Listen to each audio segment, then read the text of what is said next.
Morning, welcome back to the channel. It's Monday today. I am up in, it's dry at the minute, up in Scotland, just south of Edinburgh. I'm doing a job for, just south of Edinburgh, just south of Glasgow actually. I'm doing a job for our Straven depot.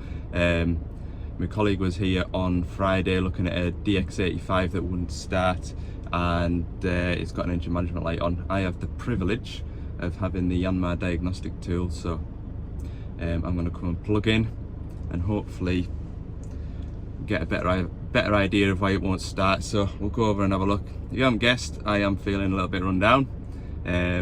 Looking after the kids over the weekend, turns out I've picked up whatever it is that they've got. So yeah, I don't feel tremendous, but it's not bad enough to be laid up in bed yet. So I'll get today out the way. To be fair, a bit of fresh air will probably do as good, won't it? That's what I'm hoping. Right, get my hat on, get a boiler suit on.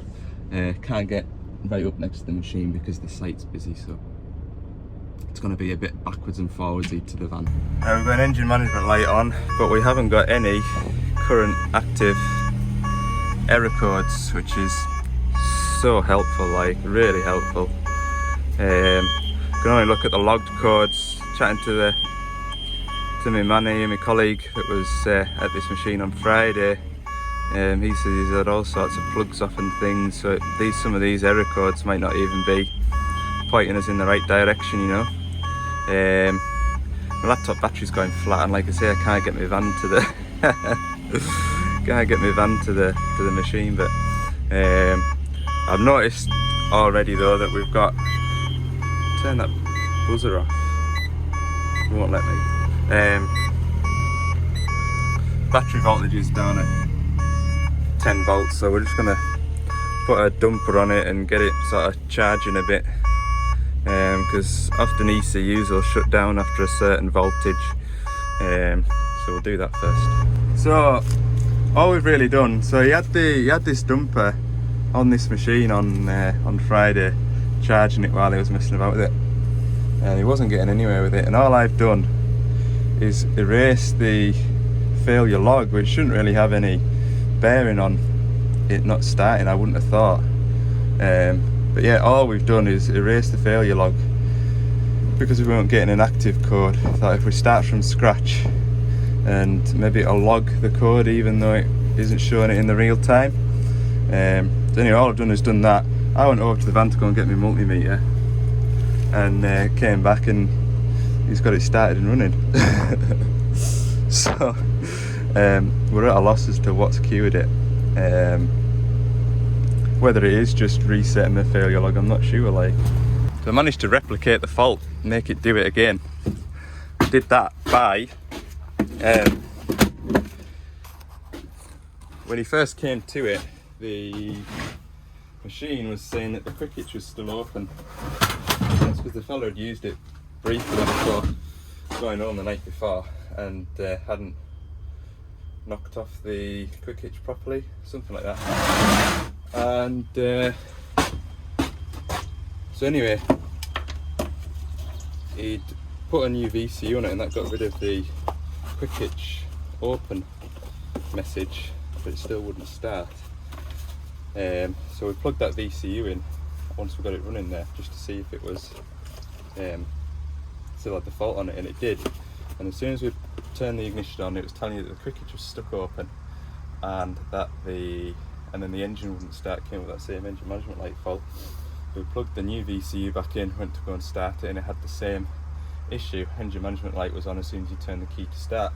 And literally all I did was reconnect my laptop, click reset, and fired straight up, and it's sort of firing straight up now.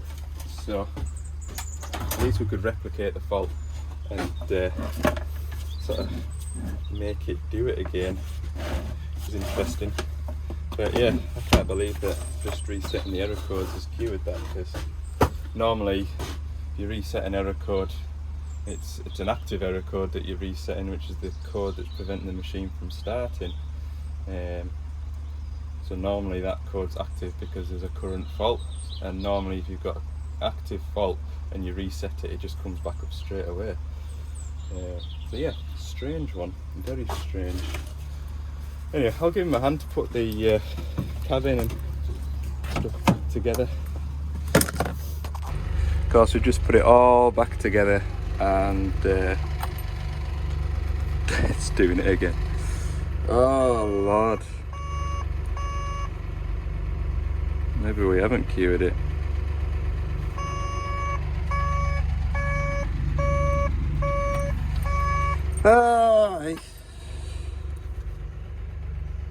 Right, start from scratch, then I'll go and get my multimeter, and whatever it's doing, it's not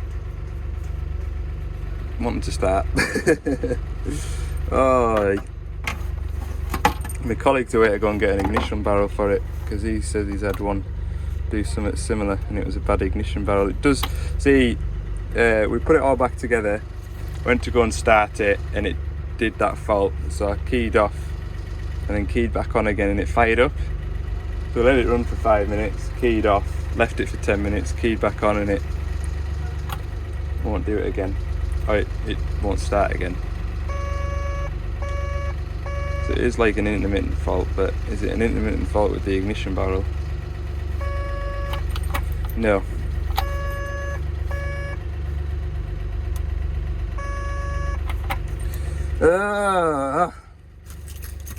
Right, I'll go and get my multimeter. I've been away at my van and got my laptop, so the whole time the ignition's been off. Won't surprise me now if it tries to start, but before I do, no error codes logged, no active codes. But I think as soon as I go to start, there we go, check engine light comes on. Got no active and no logged. Oh, what a pain.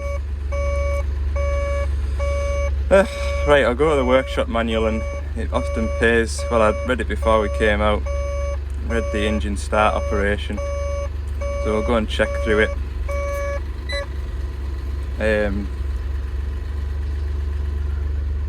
So I'll test all the different bits and pieces, because what it'll do is it's looking at the engine coolant temperature, fuel level and temperature, and the hydraulic temperature, and if any of these aren't within parameters, then it won't allow the engine to start. And if I look at the in vehicle state, I need to go to the service menu. Fuel level's working, coolant appears to be working because we have had it running a little bit earlier. Vehicle analog, the temperatures and everything seem to be normal, it's reading normal.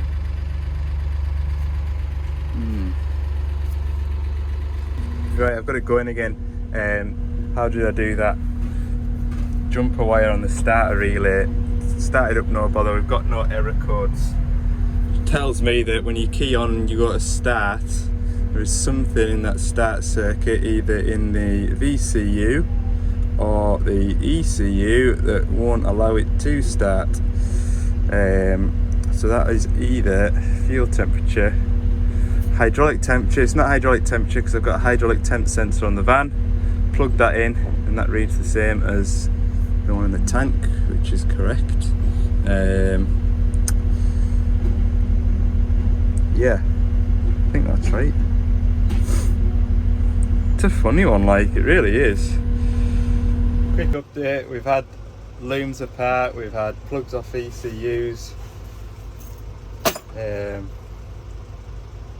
Still wasn't wanting to go, and then I just turned it to start to do a test and it fired up. So we've got it running again. We're going to move it somewhere a bit handier. I'm having to come back to my van to charge my laptop. And it's lunchtime, so we'll have some lunch. Oh hey, it's nice to warm up. I'll tell you what, that fresh air has done us a world of good. It really has. So that's positive. Woo! Bite of lunch. Always go back to something we'd be stuck with something. Sometimes if you stop, walk away from it and go back to it, the answer's obvious. We were just talking there, it's as though something on the engine is, or yeah, something from the engine isn't responding when you do that. You'd think it would. You'd think when you turn the ignition on, whatever needs to do its thing, like we were saying, like the EGR valve for example, that would need to do like a calibration type of thing to move to its start position, and it's almost as if it's not getting to its start position, and then you go to start it and then it realizes there's something preventing the engine from starting. But it's going there now. It's still going because they're moving it to a different spot on the site where it's a bit more out the way, and it's still running now. Would be, we would switch it off now and leave it 10 minutes, go to start it, engine management light will come on. If we switch it off, leave it 30 seconds, go to start it again, it'll fire straight up from the bother. The strangest thing. And then if we do leave it 10 minutes and go to start it, if we just go straight from the ignition off to start, it'll fire up.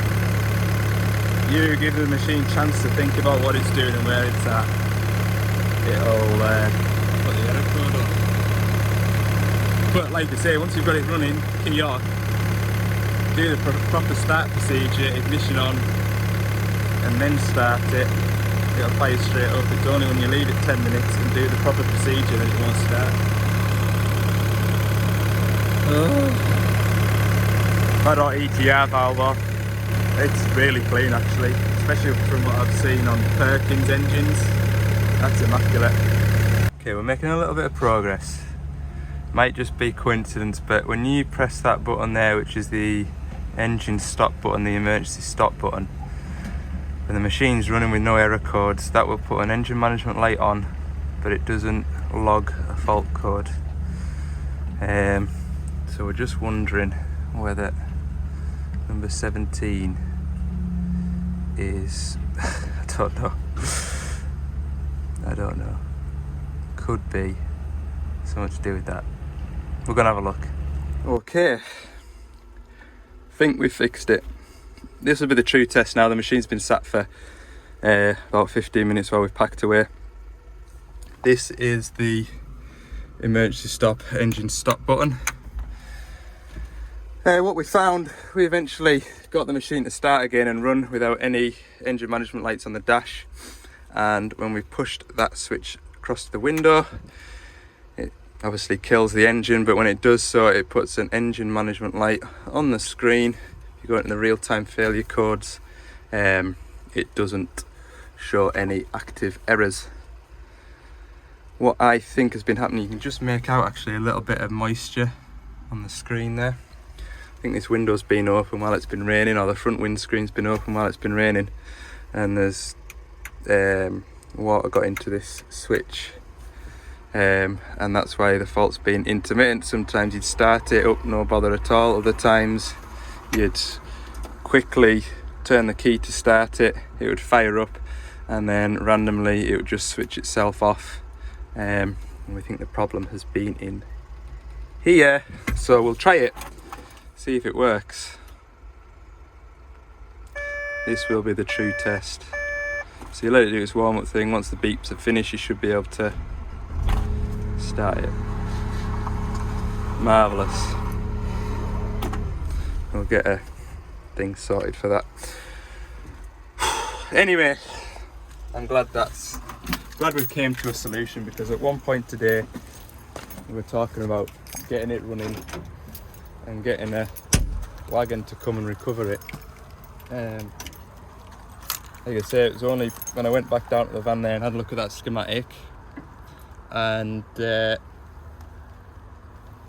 sure I'd pressed that button before and noticed that it puts an engine management light on, but I've never registered it, if you know what I mean. So yeah, winner. Never got us beat. Not a bad day put in. 3 o'clock now, so by the time I get back through to Carlisle, it'll be just before 5 o'clock. Which makes it the end of the video.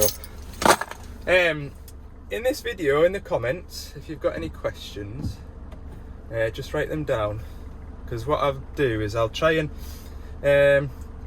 save some videos up for going in between Christmas and the New Year, then we don't lose the momentum of things. And because that kind of ruined the job last year. I didn't plan anything for between Christmas and the New Year, and once I got back in at the New Year, it took till about March before everything was sort of back up and running, sort of views wise.